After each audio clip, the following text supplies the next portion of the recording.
Hoy el mensaje que quiero acercarte es, yo creo que es un mensaje bipartito, o sea, está en dos partes. Por un lado, quiero hablar sobre la oración, ya que hablamos de la intercesión, quiero hablar también sobre la oración. Y en la segunda parte del mensaje, quiero compartirte algo que es muy, muy importante, que voy a hablarle específicamente a aquellas personas que yo sé que hoy van a conectarse,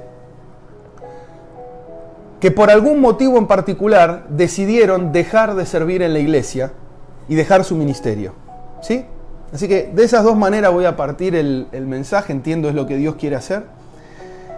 Entonces, si me acompañás, quiero que vayamos a la primera parte, a la oración, como una continuidad de la intercesión, ¿sí? De lo que hablamos el viernes pasado. Mateo, capítulo 26. Voy a ir salteando en el capítulo 26 algunos versos, seguro vos los conocés, pero a mí me gusta siempre reforzar, o sea, mostrar que está en la Biblia lo que estamos hablando, y no que es algo que yo quisiera que diga la Biblia y no dice. Mateo 26, 36 dice: Luego fue Jesús con sus discípulos a un lugar llamado Getsemaní, y les dijo: siéntense aquí mientras voy más allá a orar. Versículo 38. Es tal la angustia que me invade que me siento morir, les dijo. Quédense aquí y manténganse despiertos conmigo. Versículo 40. Luego volvió donde estaban sus discípulos y los encontró dormidos. ¿No pudieron mantenerse despiertos conmigo ni una hora? Le dijo a Pedro. Acuérdese eso. Le dijo a Pedro. Acuérdense. Estén alerta y oren para que no caigan en tentación. El espíritu está dispuesto, pero el cuerpo es débil. Versículo 43. Cuando volvió, otra vez los encontró dormidos, porque se les cerraban los ojos de sueño. Así que los dejó y se retiró a orar por tercera vez, diciendo lo mismo. Volvió de nuevo a sus discípulos y les dijo: ¿siguen durmiendo y descansando? Miren, se acerca la hora y el Hijo del Hombre va a ser entregado en manos de pecadores. En tiempos como los que estamos viviendo hoy, tenemos que saber que en nuestra casa no solo nos está esperando el Señor, sino que el diablo también quiere entrar en nuestras casas. Eso es un hecho real, concreto. Y ningún cristiano y ningún ser humano a lo largo y a lo ancho del mundo está exento de esta realidad. No hay Dios no entra, el diablo no entra, estoy yo solo. No, eso no existe, realmente no existe ese gris. O entra uno o entra el otro. El problema es que cuando no entra Dios, muy posiblemente siempre termina golpeándonos la puerta de nuestras casas en tiempos como estos, la angustia. La angustia es algo tremendo. La angustia es ese nudo que tenés acá. Cuando empezás a pensar en situaciones, por ejemplo, ¿qué va a pasar con mi trabajo después de esto? ¿Cómo voy a pagar el alquiler mañana? ¿Cómo voy a hacer para que mi familia no decaiga en este asunto? Y uno empieza a angustiar si se te cierra la garganta. O llega la hora de irte a dormir y te cuesta dormir porque no podés parar de pensar. Y te agarran ese deseo, ¿no? Esas ganas de llorar, de esa angustia. Se llama angustia. Y yo sé que la angustia está golpeando la puerta de muchos. Hay muchos motivos por los cuales vos podés tener angustia. Solo cité algunos. Y la cuarentena o la post-cuarentena pueden traer angustia. Pueden generar angustia, ese sentimiento de angustia. O sea, podemos estar cargando ese sentimiento de angustia. Y la pregunta es, buenísimo, pastor, que me compartas el diagnóstico. Tengo angustia, confirmado. ¿Y ahora? Bueno, Jesús también sintió angustia. Y él dijo, hay una única manera de combatir la angustia. Y se llama oración. Es la única forma. Miren que Jesús tiene herramientas y argumentos para combatir cualquier cosa. Él conoce todas las maneras de combatir a cualquier cosa. Al diablo, por ejemplo, en el desierto, en pleno ayuno, no lo combatió con oración, lo combatió con la palabra. O sea que él no solo conoce sus enemigos, él conoce cómo atacar a sus enemigos. Eso es algo que nosotros tenemos que aprender. Tenemos que aprender no solo a defendernos del diablo, tenemos que aprender a atacar lo que él hace. Así que, Jesús dijo, ¿quién vino? ¿Angustia? Sí, sé cómo atacar a angustia. A angustia no la ataco con la palabra, a angustia se la ataca con oración. A este demonio que viene a angustiarme, a traerme preocupaciones, para que mi cuerpo y mi ser se angustien, la única manera que yo tengo de combatirlo, porque yo sé cómo se combate, es con oración. Jesús expresó, dijo, siento una angustia hasta la muerte. Así que les pido que vengan conmigo, vamos a orar, porque necesito vencer la angustia. Déjame decirte algo, no te quedes con la angustia. No te la tenés que quedar. La angustia no es para que te la quedes. Devolvela, diría la pastora Nadia. Eso es algo que el diablo te mandó, devolvelo. La angustia no es para quedártela. La angustia es para sacártela. Así que Jesús, que es sabio, dijo, voy a orar y me voy a sacar la angustia. Eso es sabiduría. Sabiduría es pedir ayuda en oración. Jesús dijo, estoy muy angustiado, voy a orar por mí, pero también voy a pedir oración. Son dos cosas las que necesito hacer para combatir la angustia. Número 1, o 3 si usted quiere. Número 1, reconocer que tengo angustia.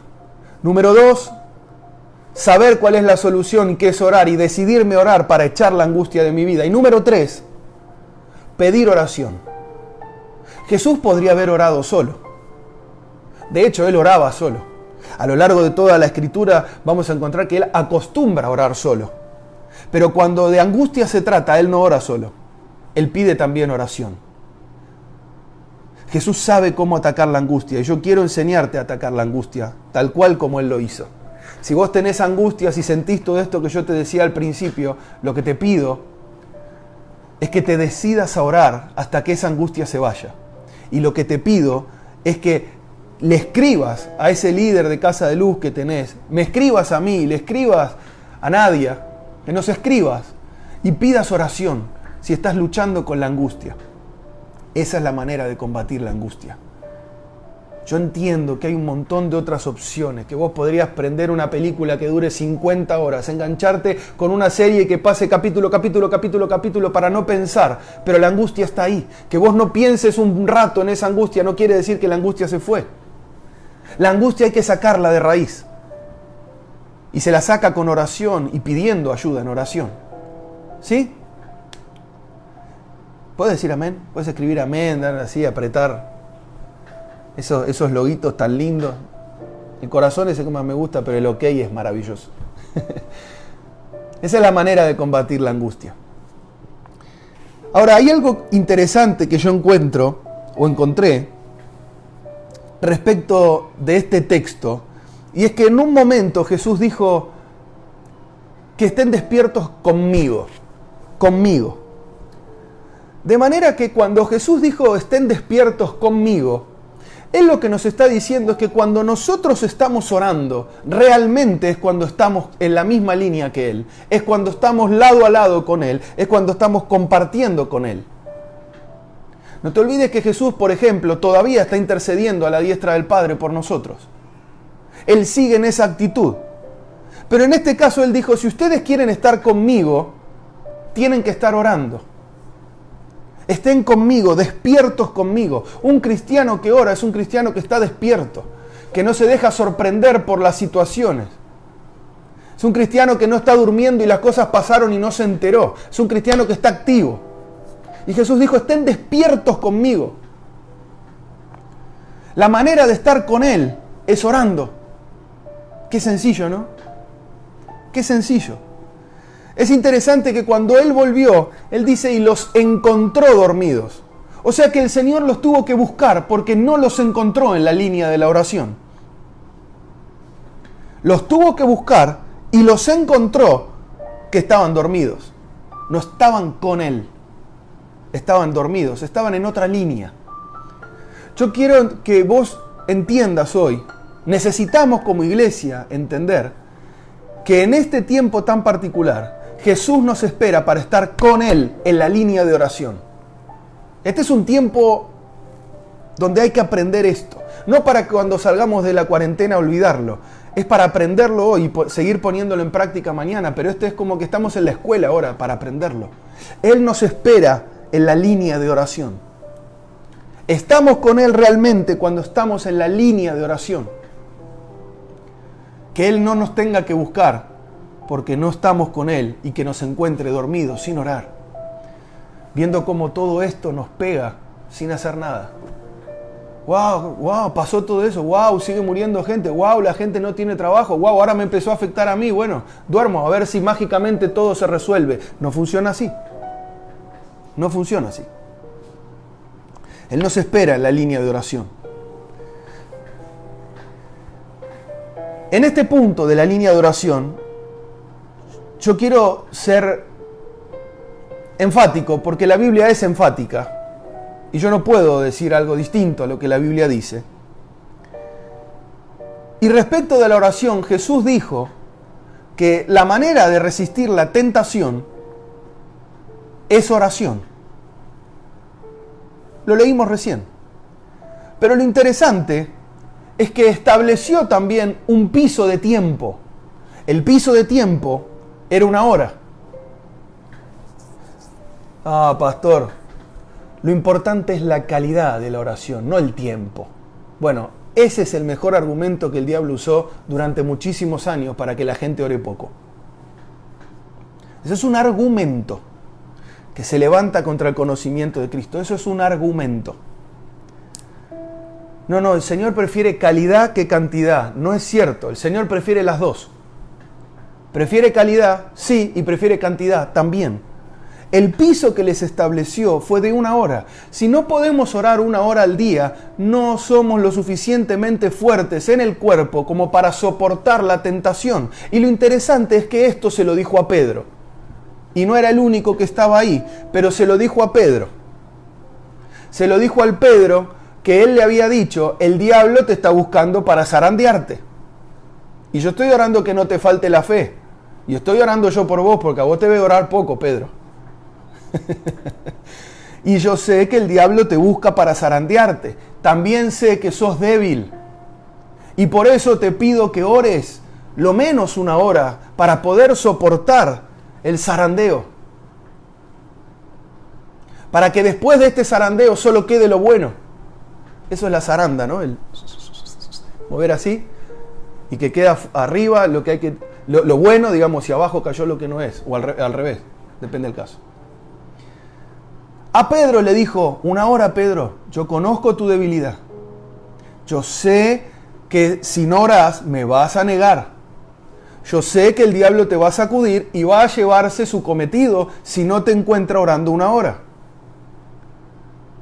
Pastor, es muy religioso decir que hay que orar 1 hora. Bueno, discútanlo con Jesús. Él lo dijo. Pasa todo el día con diferentes dispositivos. ¿Qué estás mirando? ¿Con quién estás hablando y de qué estás hablando? No me digas que no hay tentaciones, no es cierto. No es cierto. Si te aislás en una caja, no es que va a dejar de haber tentaciones, las hay igual. Te vienen a la mente. Aún sin dispositivo te vienen a la mente. Aún encerrado en un búnker, te vienen a la mente. La pregunta es, si sabemos que somos débiles y que la tentación va a venir igual, ¿vamos o no vamos a orar 1 hora? Para combatir, para salir victoriosos. Miren, como iglesia tenemos que aprender que no nacimos para estar derrotados por el pecado.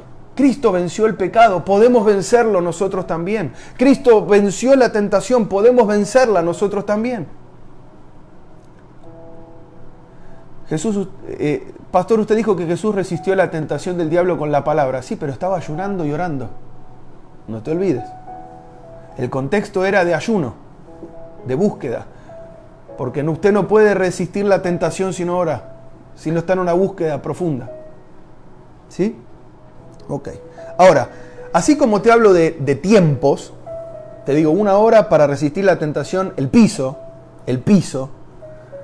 también quiero decirte que hablábamos de angustia, Jesús estaba sintiendo angustia, y se fue a orar, y fue a orar 3 veces por el mismo tema que era la angustia. Y si cada vez que fue a orar oraba 1 hora, quiere decir que lo mínimo que yo necesito orar para sacar la angustia de mi vida son 3 horas de oración. Fuertes. Te puede no gustar, es lo que la Biblia dice. Yo quiero enseñarte a sacarte la angustia y a vencer las tentaciones en oración. Si hay algo que te tiene angustiado, necesitas lo menos horas de oración. 3 horas de oración. No tengo tiempo, no es cierto, estás en tu casa. No es cierto, tenés tiempo ahora. Que cuando salgas de esta cuarentena salgas sin angustia. Salgas libre de la angustia y esperanzado con tu mañana. Aprovecha este tiempo para orar. Si a Jesús le tomó 3 horas sacarse la angustia, ¿por qué a nosotros nos va a tomar esos 15 minutos de calidad? No es cierto. No nos dejemos engañar por lo que la palabra no dice. La palabra me llama a orar. También es cierto, por ejemplo, mientras trabajamos, que hay días que uno está cansado y no quiere orar. Mirá lo que te voy a decir, porque para que vos no creas que yo soy un pastor religioso. Cuando Jesús vino la segunda vez y los vio agotados, la palabra leímos recién que decía se les caían los ojos de sueño y los vio dormir. ¿Saben qué hizo? Los dejó dormir. Los dejó descansar. Orar con sueño, miren, se lo digo por la práctica, es muy difícil. Es muy difícil. La mitad de la oración no sabes qué decir, estás peleando con el sueño. Mejor dormí bien, pero mañana levántate a orar. Mejor descansá bien, pero mañana dedicá tiempo a la oración. Aprende a administrar tus tiempos. Tenés que aprender a acomodar tus tiempos de manera tal que tengas tiempo de oración descansado. ¿Sí me entendiste? En otras palabras, el día sigue teniendo 24 horas. Así que a algo le tendrás que sacar tiempo para descansar más y a algo le tendrás que sacar tiempo para orar más. Así funciona. No es que el día va a tener más horas, el día tiene las mismas, pero tendrás que establecer tus prioridades para ver qué resultados querés tener. Claro, tal vez vos querés vivir cayendo en todas las tentaciones que el diablo te dio, entonces podés no orar. Tal vez te gusta vivir con angustia, entonces podés no orar, pero yo no creo que sea así. Sos demasiado inteligente como para querer vivir así. Y te estoy enseñando cómo salir de esto. La oración te salva de la tentación. La mucha oración te hace libre de la angustia. ¿Puedes decir amén? Todo esto se lo dijo a Pedro. Pedro recibió esta lección magistral. Siempre yo medité por qué la Biblia, ahí Mateo registra que esto se lo dijo Jesús a Pedro. Digo, ¿por qué a Pedro? Y entendí el por qué a Pedro.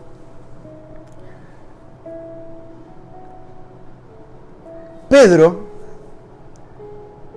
cuando Jesús viene de orar la tercera vez, Pedro es el que va a empezar a cometer una sucesión de errores producto de la falta de oración. Y te los quiero enumerar, tal vez alguna vez los haya compartido. A mí me vino como que esto alguna vez lo dije, pero si lo tengo que volver a decir lo diría 1000 veces, hasta que nos demos cuenta cuál es el producto de la no oración. Porque orar tiene un resultado, te lo acabo de decir, libre de la angustia, vencedor sobre el pecado, pero el no orar también tiene un resultado. La pregunta es qué resultado yo quiero. En el caso de Pedro,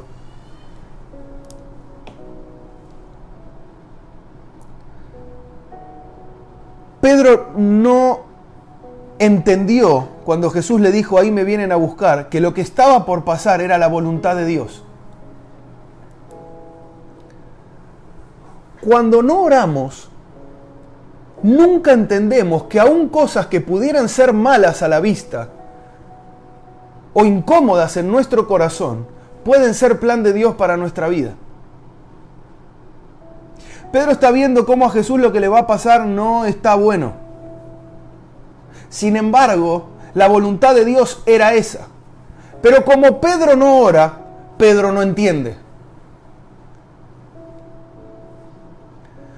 Hay cristianos que nunca entienden lo que Dios hace. Nunca entienden. ¿Por qué no entienden? Porque no oran. ¿Por qué las luchas contra los pastores, los ministerios, contra las predicaciones algunas? Por falta de oración. Si todos tuviéramos el mismo nivel de oración, todos veríamos lo mismo. La iglesia se encontraría unida y entendería los planes de Dios sin ningún problema. La iglesia se sujetaría a lo que el pastor dice porque entendería perfectamente lo que el pastor está diciendo porque todos lo oyeron en oración. El problema de muchos cristianos que siempre se la pasan criticando cualquier cosa nueva que pudiera aparecer, o aún las viejas, porque son criticones, es porque son de poco orar. Si pudiera despertar una crítica, va a orar más hasta que entender que si él está mal o si está mal lo que está escuchando. Que critica mucho, ora poco. Así que el que no ora no entiende el plan de Dios.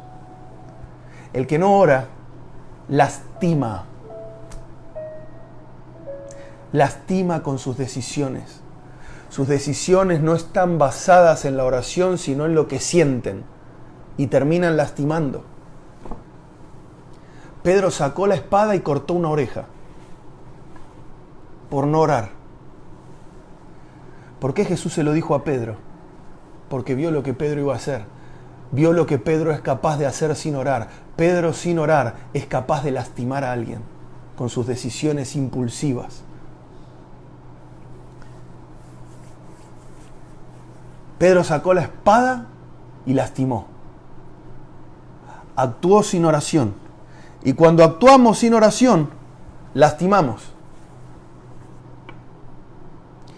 Esos cristianos que pareciera que tuvieran una espada en la boca y que se la pasan diciendo, lastimando, porque ya excede la crítica, ya van a lastimar. A decirte cosas ofensivas, a ofenderte. Hablar mal de tu futuro, que no te ven oportunidades, que no te ven posibilidades, te recuerdan tu pasado. Lastiman. ¿Sabes por qué lastiman? Porque no oran. Si oraran, no sacarían esa espada para lastimar. No oran. El cristiano que no ora, lastima.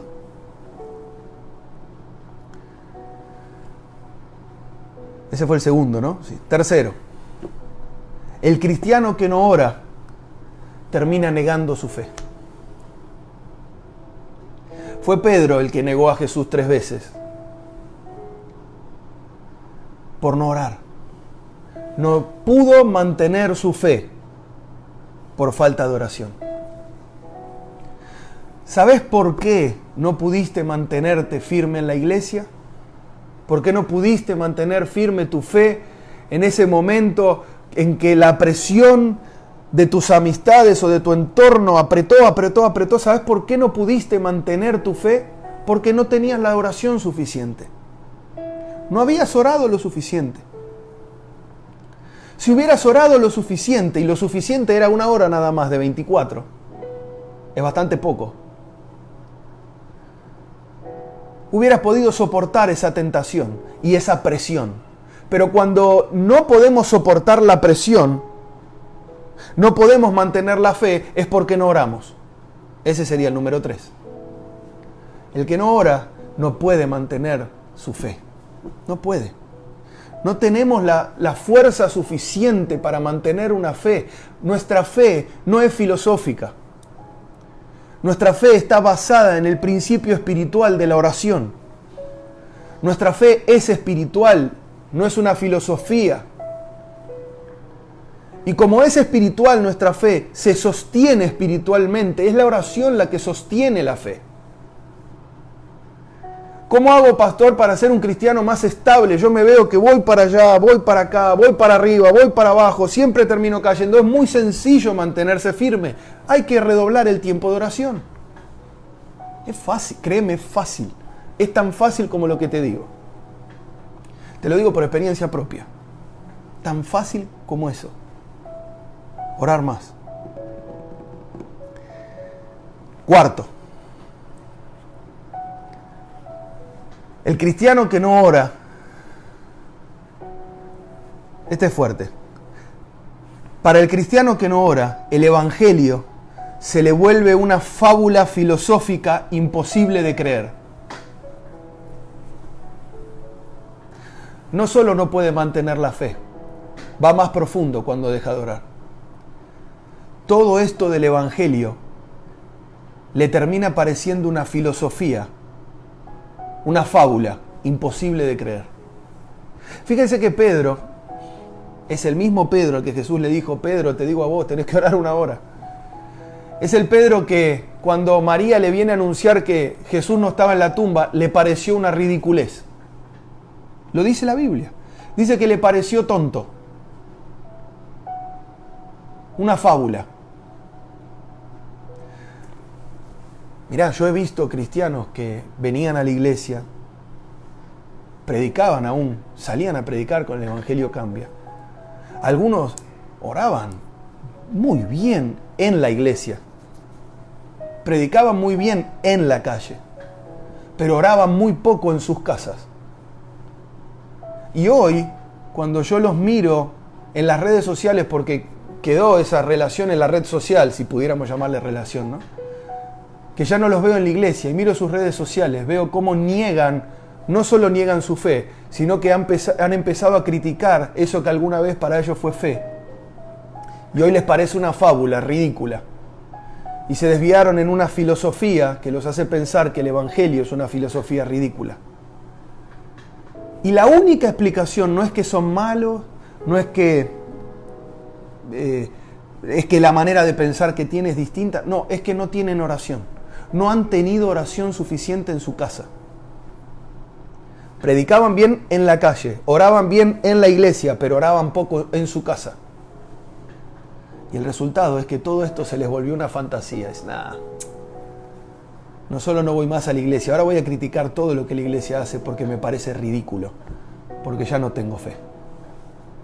Ya no creo. Producto de no orar. Oíme, orar es relacionarse con Dios. Por eso uno mantiene la fe, porque llega a tocar a Dios en la oración. Cuando uno deja de orar, deja de tocar a Dios y todo se vuelve letra, filosofía, nada. Criticable inclusive. Quinto, y el que me da el pie a esta segunda parte del mensaje. Se alejan de su llamado. El quinto punto es que el que deja de orar se termina alejando de su llamado. Pedro tenía un llamado, Pedro tenía un servicio, Pedro tenía una asignación espiritual. Esa asignación era cuidar esas ovejas a las que el Señor le había predicado. Hacer un trabajo apostólico. Pero Pedro abandonó el llamado en un momento. Y es que el que no ora a la larga abandona el llamado. Lo abandona. No solo cayó en la tentación, no solo se volvió alguien que lastima, no solo olvidó su fe, no solo ahora hay cosas que le parecen filosofía. Lo más importante es que ahora ha olvidado también y ha dejado a un lado voluntariamente su ministerio, su llamado. Lo dejó voluntariamente, dijo: no voy a hacer más esto. No quiero hacerlo. No quiero hacer aquello para lo cual Dios me llamó. No lo quiero hacer. Y todo esto nace porque no oraba 1 hora al día. Porque no oraba. Por falta de comunión con Dios. ¿Cómo encuentro yo mi comunión con Dios? En la oración. Cuando yo no tengo una unión común con Dios, que lo provoca la oración, termino eligiendo dejar de servirlo. No quiero servirlo más. No quiero volver a salir a predicar a la calle, no quiero volver a cantar en el altar, no quiero volver a estar en el equipo de intercesión, no quiero tener una casa de luz. No quiero predicar, pastor, no quiero enseñar en la iglesia. Ya no quiero. Y en realidad ese ya no quiero es el producto de que no estuviste orando en tu casa. Por eso no querés. Porque en cuanto empezás a orar otra vez, todo cambia. Voy a entrar en la segunda parte del mensaje porque es la que me dio pie. Este Pedro me dio pie. Este Pedro que no ora me dio pie cuando abandonó su llamado.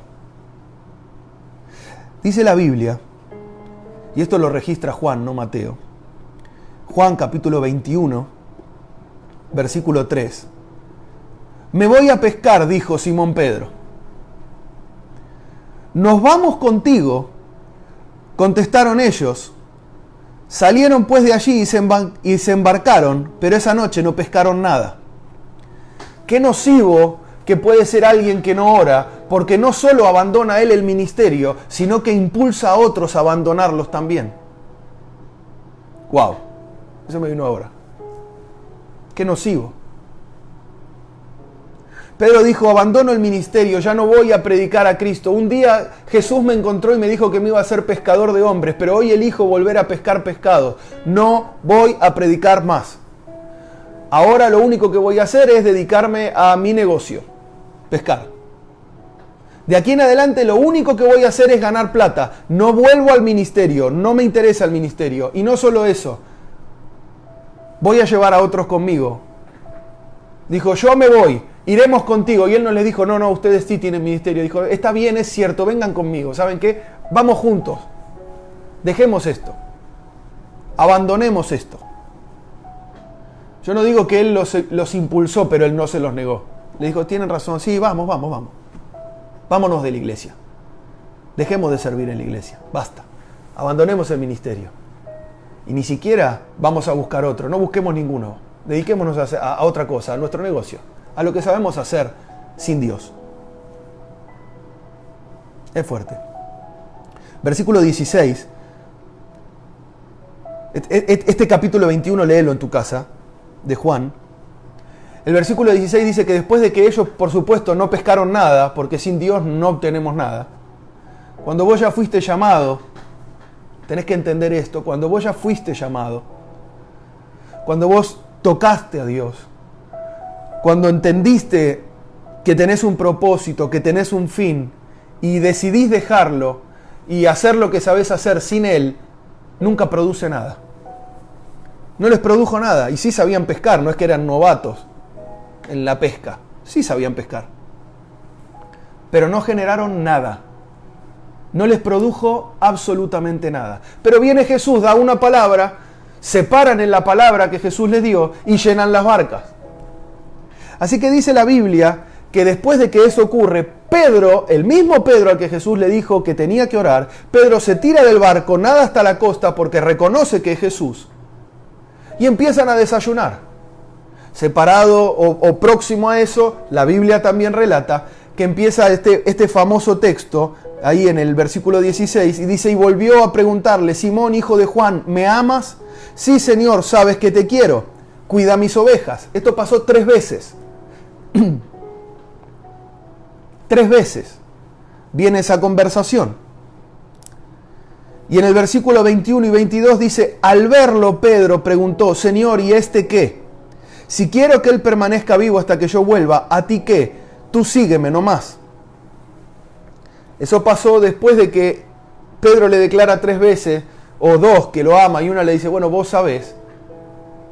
Él ve que hay alguien ahí mirando de lejos, se supone que es Juan, y le pregunta, ¿y ese que está ahí qué? Y Jesús le dijo, ¿y a vos qué? Dijo, vos seguime nada más. Todo eso relata el capítulo 21 de Juan. Y entonces quiero hablarte a vos que abandonaste el ministerio, y yo sé que abandonaste tu servicio a Dios, porque ministerio significa servicio. Tu servicio a Dios, yo sé que lo abandonaste porque te sentiste decepcionado alguna vez. O sea, vos tenías puesta la expectativa en que iba a pasar algo con alguien y no pasó como vos lo esperabas, entonces te decepcionaste y el resultado de que te decepcionaste es que abandonaste el servicio. Puedo citar 152.000 ejemplos. Porque en la iglesia hay hombres imperfectos y por lo tanto hay errores. Y por lo tanto, si vos pusiste la mirada en algún hombre, te decepcionaste, seguro. Y si no lo hiciste, te está por pasar. Porque siempre te va a pasar. Mirá que Pedro está decepcionado aún de Jesús, que no liberó a Israel de la manera en que él esperaba. O sea que cualquiera puede decepcionar la expectativa que vos tenés mental. No que Jesús lo haya decepcionado, él le dijo, no va a ser de esa forma, es de esta. Tengo que morir y resucitar, pero a él no le pareció bien. No, así me decepcionaste. Y abandono mi servicio. Si es así, no. Pero tal vez te pasó que un líder te traicionó. Eso también es decepcionante. Tal vez le confiaste tu corazón, le abriste tu corazón, esperando que, no sé, misericordia, compasión, una palabra, oración, un acompañamiento y te expuso públicamente. Y te dolió y te decepcionó. Y entonces elegiste dejar de ir a la iglesia.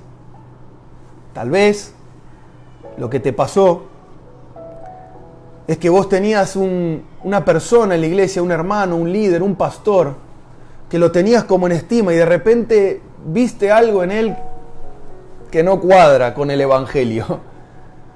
Que pareciera que la obra del Señor en él no terminó todavía, pero ya está liderando. Como vos tenés la expectativa en que el líder tiene que ser perfecto, irreprochable, irreprensible, no le puede pasar nada y le encontraste algo que es un error, tal vez hasta grave, te decepcionaste y dijiste al final son unos chantas, me voy, porque eso yo lo he escuchado. Y no lo dijeron por mí, por las dudas, no lo dijeron de mí, pero sí lo escuché. Tal vez te decepcionó una palabra que el pastor dio. Un día estabas esperando, no sé, tal vez esperabas desarrollar una relación mucho más íntima y personal con él, pero no ha tenido el tiempo o no te dio el tiempo suficiente que vos esperabas y te decepcionó. Tal vez estabas esperando que él tome una decisión para la iglesia sobre algún asunto ministerial y no la tomó y te decepcionó. ¿Qué importa ya el motivo? La cosa es que te decepcionaste. Y producto de la decepción, abandonaste el ministerio. Y lo abandonaste porque dejaste que la decepción ocupe más espacio en tu vida que la oración. Y te alejaste del Señor, no solo del ministerio, te alejaste del Señor. Decir, no, yo seguí orando en mi casa, pero no sirviendo. Como quieras, contala. Contala como quieras. No estás sirviendo al Señor. Y hoy el Señor quiere restaurarte. Jesús volvió de la muerte con una intención muy clara, al menos con Pedro. Restaurarlo al ministerio. Hacerlo volver al servicio. Y hay una cosa muy importante que le enseñó Jesús. Le quiso enseñar que el servicio a Él no es ni por obligación ni por expectativa, sino por amor. Las 3 veces que Jesús habla con Pedro, la pregunta que le hace es si lo ama. Y Pedro asiente, sí. Pero lo próximo, después de decirle que lo ama, le dijo, entonces apacienta mis ovejas. Si es verdad que me amás, que tu amor por mí se exprese en tu servicio a mi causa. Que la decepción que te hayas tenido no sea más grande que el amor que me tenés para servir. No podemos servir a Dios por obligación. No podemos servir a Dios porque tenemos idealizado a un líder, a un pastor. Nuestra motivación para servir a Dios tiene que ser el amor que le tenemos a Él. Jesús lo ubicó a Pedro, le dijo, tal vez vos tenías por expectativa estabas sirviendo. Pero yo quiero que me sirvas por amor. Cuando tu servicio a mí es por amor, no hay alguien que te pueda decepcionar porque Dios no decepciona a nadie. La gente te puede decepcionar, Dios no puede decepcionarte. Cuando tu servicio nace del amor, jamás dejarás de hacerlo. Cuando tu servicio es el producto de la expresión del amor que le tenés a Dios. Cuando tu servicio a Dios es por amor pura y exclusivamente, no podés dejarlo. Pedro tenía que aprender esto. No solo descubrir si lo amaba o no lo amaba a Jesús y entrar en esto de si le dijo te amo, te quiero. Ni siquiera era eso. Hoy no quiero hablarte de eso. El principio para entender que Dios me quiere restaurar y para yo ser restaurado al ministerio es que el motivo por el cual yo tengo que servir a Dios tiene que ser el impulso del amor. Tengo que entender que si elijo servir a Dios, elijo hacerlo por amor a Él, entonces mi mirada no puede estar en nadie más que en Él. ¿Puedo decir amén a eso? Ya casi termino. Servimos por amor. Cuando dejaste de evangelizar en la calle y decidiste dejarlo, ya sabemos que es porque orabas menos de lo necesario. Pero la pregunta número 2 es, ¿y por qué lo hacías?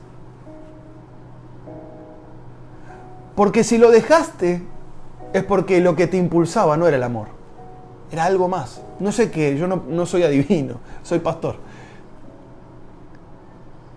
Tenemos que entender que nuestro servicio tiene que nacer del amor y tiene que mantenerse en la línea del amor a Dios.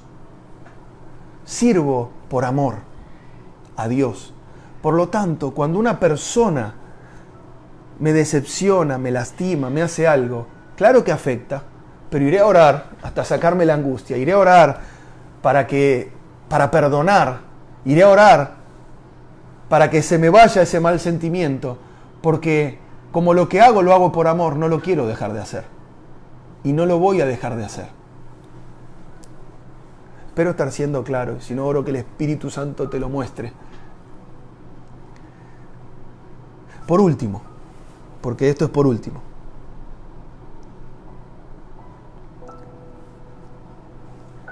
El último y gran impedimento para volver al servicio a Dios, al ministerio, el que sea que tengas, porque el ministerio no es solo ser pastor, o profeta, o maestro. Otro día vamos a hablar de eso. Ojalá el Señor me permita hablar de eso en estos días en casa. Había otros ministerios. Está el ministerio del buscar al perdido, de la solidaridad. Están en la Biblia. Después búscalo. Pero no me quiero ir de este tema. El último paso para restaurarte en el servicio o en el ministerio es el paso que atraviesa Pedro. Es lo último.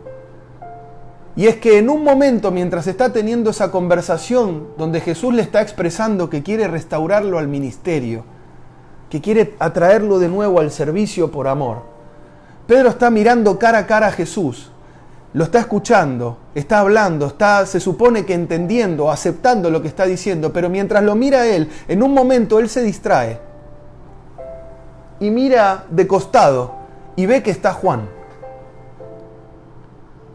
En medio de su restauración, en el medio de lo que Jesús quiere hacer con él, que es restaurarlo, Pedro mira a un costado y dice, ¿y él qué? El último paso que tenemos que romper para poder volver al Señor es el dejar de mirar, ¿y él qué? ¿Y aquel qué? ¿Y fulano de tal qué? ¿Y el líder de evangelismo tal qué? ¿Y el pastor tal que predica tal cosa qué? ¿Y aquel pastor que lo único que hace es pedir plata qué? ¿Y aquel pastor que lo único que hace es motivar a la gente y decirle cosas buenas para ganar seguidores qué? ¿Y aquel líder que está en pecado, y yo sé que está en pecado qué? ¿Y aquel que vende cosas qué? Y la respuesta de Jesús es maravillosa. ¿Y a ti qué? Le dijo. O sea, ¿y a vos qué te importa? Tú solo sígueme. ¡Wow! ¡Wow! Impresionante. ¿Y a vos qué? Vos solo seguime. Jesús le está diciendo tanto con dos palabras, con una pregunta y una palabra. ¿Por qué estamos siempre mirando los que están haciendo las cosas mal, al menos a nuestro punto de vista? Si en definitiva trata de que yo siga a Jesús. Yo soy responsable de mi vida, no de la de los demás. Ni siquiera soy responsable de la obra de Dios a lo ancho y a lo largo del mundo. Ese es su problema. Es su iglesia. Que no sea que estemos escondiendo detrás de él, y mirá aquel, y mirá aquel, y mirá aquel, y mirá aquel, que en realidad lo que yo no quiero es seguir a Jesús. Y uso la excusa de lo malo que está haciendo aquel y aquel. Aunque tengas razón, porque podés tener razón en lo que estás diciendo. En algunos casos hubo gente que me dijo, pero y esto, y esto, y esto, y la verdad es que tenían razón. Pero la pregunta es, ¿y a vos qué te importa? La pregunta es, ¿vos lo vas a seguir? No sea que el Señor te está pidiendo que vos lo sigas para hacer las cosas justamente distinto a todo lo que vos estás viendo que está mal. No sea que Dios quiere usarte a vos para marcar un contraste entre cómo se hacen las cosas mal y cómo se hacen bien. Pero si vos no lo seguís a Jesús, ¿cómo va a pasar eso? ¿Vos creés que tu crítica va a ayudar a eso? Tu crítica no ayuda. Tu crítica lo único que hace es colaborar con el diablo, colaborar con el empujar a los demás a también dejar el ministerio. La pregunta es, ¿y a vos qué te importa lo que está haciendo otro? ¿Vos lo vas a seguir? Jesús le dijo, ¿qué te importa si Juan? Si yo quiero con Juan hago esto o aquello. De hecho dijo, si quiero lo dejo vivo por vida.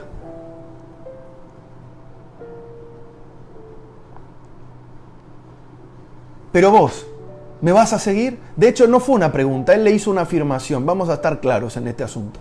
Tal vez me puse blandito ahí. Jesús le dijo, ¿y a vos qué te importa? Vos seguime. Reaccioná, Pedro. Dejá de mirar a todo el mundo, me tenés a mí cara a cara y te estoy diciendo que quiero que me sirvas por amor, que me mires a mí, que dejes de mirar a los demás, que me sigas. Pedro, esto es personal. Es tu ministerio, es tu llamado. ¿Qué te importan los demás? Vos seguime. Vos volvé, vos hacé actos de amor, volvé a servirme por amor, Pedro.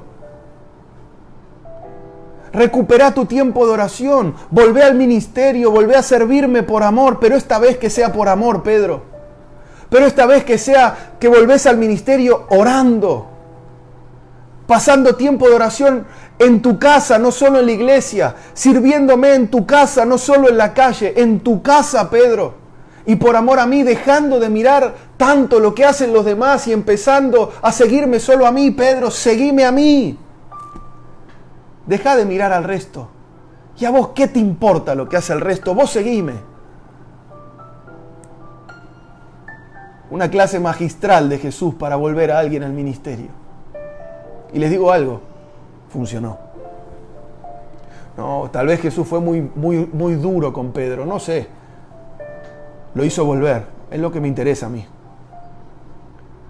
Lo hizo recapacitar. Tiene razón, dijo. Dediqué mucho tiempo a mirar a los demás. Tenía que nada más mirarlo a él. Tenía que servir por amor y no por buscar un reconocimiento. Tenía que servir por amor y no porque alguien me obligaba. Jesús tenía razón. Tiene razón. Y tendrá razón. Yo creo que es tiempo de volvernos cristianos de oración, serios, de oración en casa, no en la iglesia nada más. Cristianos de oración, cristianos de servicio por amor y cristianos que tienen la mirada fija en Jesús. Cristianos que están dispuestos a seguirlo. Ese es el tiempo. Y yo oro, Padre, en el nombre de Jesús, que tu Espíritu Santo traiga convicción a cada corazón de estas palabras, para que puedan volver, Señor, para que esta iglesia se levante poderosa, establecida en la verdad, bien fuerte, Señor, que terminado este tiempo en casa, salgamos tan distintos, salgamos sin angustia, Salgamos orando, o sea, fuertes para resistir la tentación. Salgamos con la mirada puesta en vos. Salgamos decididos a servir por amor, por ninguna otra motivación. Señor, yo te pido que tu Espíritu Santo esté convenciendo a cada uno de esta verdad. Aún te pido que esta palabra trascienda, Señor, a los que están conectados hoy. Porque esta es tu verdad que tiene que ser dicha y tiene que ser oída. Padre, yo oro que esta palabra que hemos hablado hoy cumpla el propósito por el que la enviaste. Y tu iglesia se levante a ser una iglesia de oración, a ser una iglesia de amor, a ser una iglesia de fuerza, de impacto, de poder en esta sociedad que tanto los necesita, en este mundo que tanto nos necesita. En el nombre de Jesús. Amén. Y amén.